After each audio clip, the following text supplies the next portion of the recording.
shape-shifting. Herb, fresh off dispensing pills to the neighboring tables, arrived at theirs. He chuckled. "Assume the position, gentlemen. Your meds have arrived."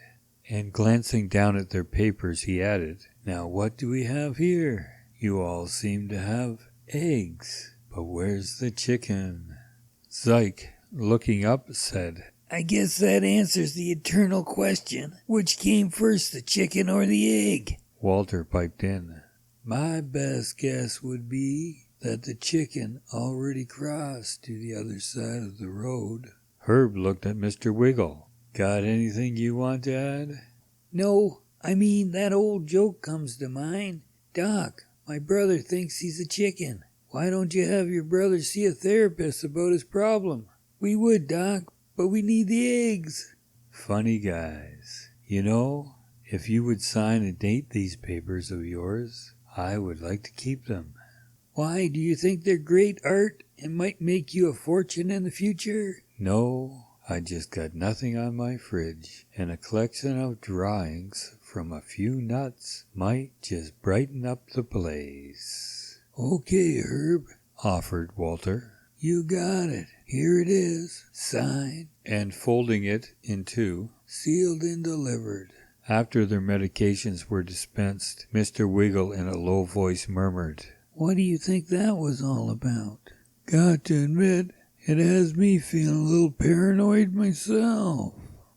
Herb retired to a small office, shared by the attendants when on duty. He had one drawer dedicated to him. A small card slipped into this brass holder on the door, with Herb hand-rolled written on it. From the drawer he drew out a folder. Opening it, he looked at various doodlings and drawings from the decade he worked there. Geometric patterns of all kinds. This is the first time he had encountered an oval in the shape of an egg. He wondered what the proper mathematical term of such a shape would be. But there was something more, something much more. He had seen them gathered together like this before. It always followed the same pattern. First they gathered, then they disappeared.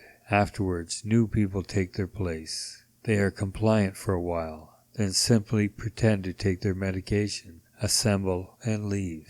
As to where they go, or how they go, these questions burned in Herb's mind. "It's time for me to find out," he thought. Herb studied the symbols he had collected over the years. When did it all begin, and why did I start? Why did people start doodling anyway? Give them a paper and a pencil, and sooner or later the symbols start showing up. It must be some sort of language. Of course it is. Is it an advanced or a primitive language? After all, a picture tells 1,000 words. These symbols tell a story. But are they a singular story, known only to the drawer, or are they a collective, and therefore understood by others? A stop sign has 8 sides. If you were to come across a round one, would you have to ask yourself if there was another meaning attached to it? And if so, what was it trying to tell you? This brought up many more questions in Herb's mind, like, what if I'm misinterpreting all these symbols just because I recognize a square as a square and nothing more? Maybe I'm not looking for a deeper meaning because I've always been satisfied with a simple one. A square. What does a square represent that I'm missing, and where can I find one? There are town squares, of course. I should look into that.